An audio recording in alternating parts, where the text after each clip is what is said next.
Depois de termos entendido o que significa Trindade e também de termos visto o porquê que é uma doutrina extremamente importante, como que o modalismo é uma falsa doutrina, como que doutrinas que ensinam que Jesus não é Deus ou que Jesus é o Pai são mentirosas, eu gostaria agora de fazer vídeos específicos aprofundando nas três pessoas da Trindade.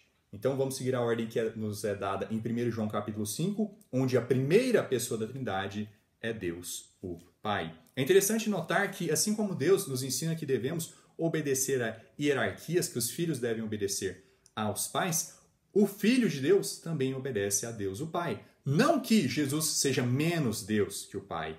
Não é algo mensurável. Ah, Deus é 25% Deus, e aí Deus o Pai é 40%. Não é assim que funciona. Jesus é 100% Deus. O Espírito Santo é 100% Deus. Deus o Pai é 100% Deus. Porém, é o Pai que envia Jesus Cristo. Jesus Cristo não veio aqui para fazer a vontade dele, mas a do Pai. E eu não acredito que esses versículos são pura coincidência. É para justamente mostrar que são pessoas distintas, mas também que Deus é puro, Deus é perfeito e ele obedece à lei que ele diz. Então, Deus não nos fala, não mintas, e ele vai e mente. Deus, é impossível que Deus minta. Deus sempre faz aquilo que é certo, os julgamentos de Deus sempre são bons. Então, assim como ele pede para os filhos obedecerem aos pais, o Filho de Deus também obedece a Deus, o Pai. Então, vamos aqui para 1 Coríntios, capítulo 8. 1 Coríntios, capítulo 8,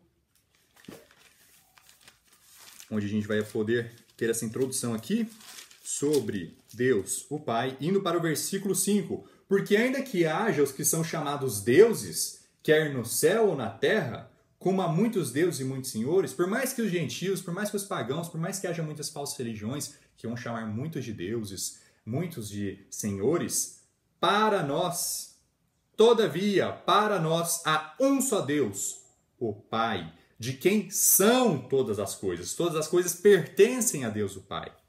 E nós nele, e um Senhor, Jesus Cristo, pelo qual são todas as coisas, e nós por ele. Então a gente é por Jesus e a gente é no Pai. A gente pertence ao Pai.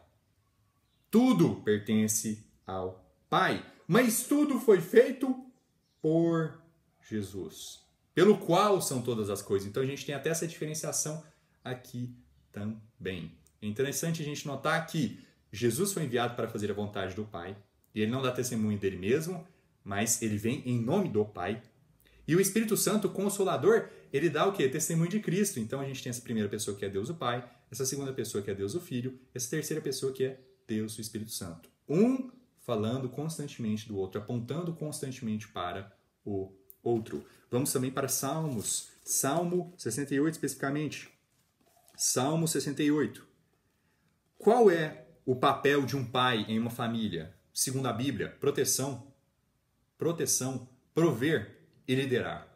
Proteção das coisas exteriores, seja proteger de inimigos, de pessoas que tentam machucar a esposa, os filhos, seja o que for, o papel do pai é de proteger. Não somente de proteger, mas de pôr a comida na mesa, de prover. Não somente disso, mas também de liderar a família.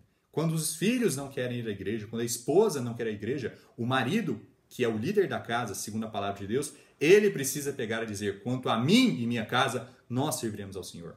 Ele tem que tomar conta, ele tem esse papel de liderança. Da mesma forma, é Deus o Pai.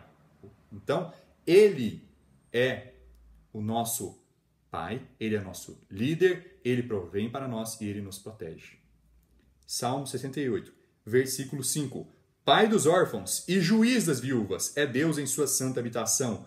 Deus põe os solitários em famílias. Ele liberta aqueles que estão presos em correntes, mas os rebeldes habitam em terra seca.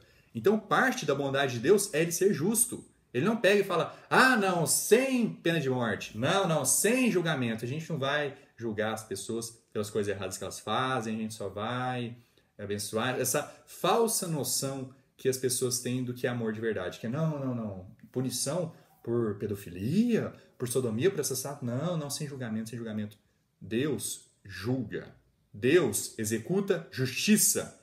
Parte de ser bom, parte de amar o bem é odiar o mal. Não é possível você amar o bem e amar o mal ao mesmo tempo. E Deus é perfeito, Deus é justo, Ele executa a justiça. Vamos para Mateus, capítulo 23. Mateus, capítulo 23. Não é somente Deus, o nosso Pai, mas Ele também não compartilha a sua glória com ninguém. Ele não gosta que nós chamemos outras pessoas de pai. E eu não estou falando que uma pessoa então não pode chamar o seu pai biológico de pai? Pode. A Bíblia usa essa linguagem.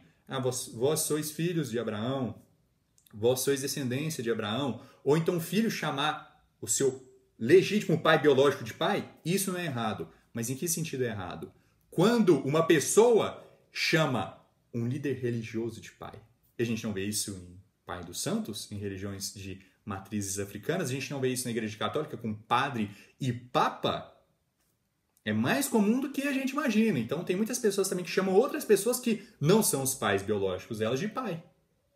Então, não é um linguajar que Deus gosta. É um pecado, é algo contra a palavra de Deus. Mateus, capítulo 23, versículo 9. E a nenhum homem na terra chameis de vosso pai, porque um só é o vosso pai, o qual está no céu. A gente tem somente um pai, espiritualmente falando. Então é claro, todo mundo para nascer precisa de um pai e de uma mãe. Todo ser humano comum para nascer. Um pai e uma mãe. E não tem nada de errado em você chamar o seu pai segundo a carne de pai. Ele realmente é o seu pai. Agora um padre não é. Um pastor, você chama um pastor de pai também, não é um linguajar correto, segundo a Bíblia. Vamos também para Tiago, capítulo 1. Tiago, capítulo 1. Deus, Ele não somente nos protege, Ele não somente nos provê, mas Ele também nos abençoa. Tiago, capítulo 1, versículo 17. Toda boa dádiva e todo dom perfeito vem do alto e descem do Pai das luzes. De onde vêm as bênçãos? De Deus, o Pai. De onde vêm as boas dádivas? De Deus, o Pai, aqui chamado de Pai das luzes, em quem não há mudança, nem sombra de variação. Deus não muda. Jesus Cristo é o mesmo ontem, hoje e sempre. Da mesma forma é Deus o Pai, da mesma forma é Deus o Espírito Santo. Ele não vai pegar e falar, não, o mal agora vai ser bom, ou o bom agora vai ser mal. Não, assassinar pessoas inocentes agora vai ser bom. Não, nunca foi. Sodomia agora vai ser algo bom. Não vai ser. Deus não muda. Salvação pela fé agora não vai ser mais. Deus não muda. Não há sombra de variação. Tudo bem? Então, mais um aspecto aqui sobre o Pai. Vamos para João, capítulo 14. Uma coisa muito importante também aqui, retomando o assunto sobre Trindade. O Pai está no Filho e o Filho está no Pai. João, capítulo 14. Vamos aqui para João, capítulo 14, versículo 10. Não crês tu que eu estou no Pai e que o Pai está em mim? As palavras que eu vos digo, não as digo de mim mesmo, mas o Pai que permanece em mim é quem faz as obras. Então, não somente as boas dádivas vêm do Pai também, mas é o Pai que faz as obras, os milagres por Jesus Cristo. Então, aqui a gente vê novamente aquela questão. Por Jesus Cristo são as coisas, mas elas pertencem ao Pai. E a gente pode lembrar também de Gênesis, onde Deus disse, haja luz e houve luz. Com suas palavras, com a palavra de Deus, os mundos foram feitos. A palavra de Deus é Cristo. Mas quem utilizou a palavra de Deus? Deus o Pai. Então, a gente vê essa questão aqui também em João capítulo 14, versículo 11. Crede-me que estou no Pai e o Pai em mim. Ou se não, crede-me por causa das obras em si. Então, não somente Jesus está no Pai, mas também o Pai está em Jesus. E outro aspecto muito interessante sobre Deus o Pai também é que nenhum homem nunca o viu. Nenhum homem nunca viu sua face. João capítulo 1, versículo 18. Nenhum homem viu a Deus em qualquer tempo. O Filho unigênito que está no seio do Pai, ele o declarou. Jesus está no seio do Pai. Isso aqui não é uma localização seio, é um local onde... Não é tipo dentro do seio que a gente está falando aqui, é uma proximidade que você está, é uma parte do corpo. Não é um local, uma parte. Tudo bem? Do corpo. Similar a quando é falado que o apóstolo a quem Jesus amava estava apoiado em seu seio. Ou que Lázaro estava no seio de Abraão. A gente não está falando de uma localização que chama seio de Abraão. A gente está falando de uma parte do corpo. Aqui a gente já também vê a necessidade de serem dois. Okay? E como que Jesus ia estar no seio do Pai se eles são o mesmo? Então, aqui a gente vê essa declaração, e se a gente for para Êxodo 33 também, a gente vai ver que nenhum homem pode ver a face de Deus e viver.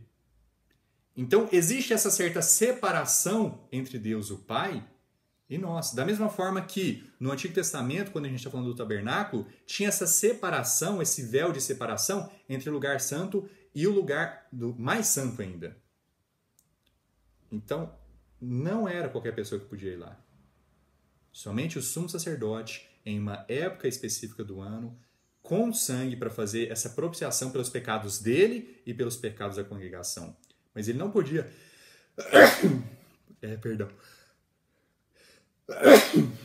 Perdão.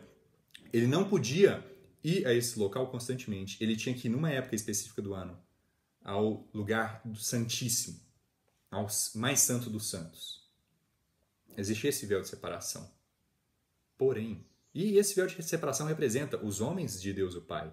A gente está separado de Deus o Pai. Todos os homens pecaram e estão privados da glória de Deus. A gente não pode ver a face de Deus o Pai e viver. Mas não é motivo para a gente se assustar. Não é motivo para a gente ficar com medo, ficar preocupado. Nossa, mas então como que a gente vai se aproximar de Deus o Pai? É impossível da gente se aproximar de Deus o Pai? Vamos para 1 Timóteo. 1 Timóteo, capítulo 2. Já dando aqui um gancho também para o próximo vídeo que eu irei fazer sobre as pessoas da Trindade. 1 Timóteo,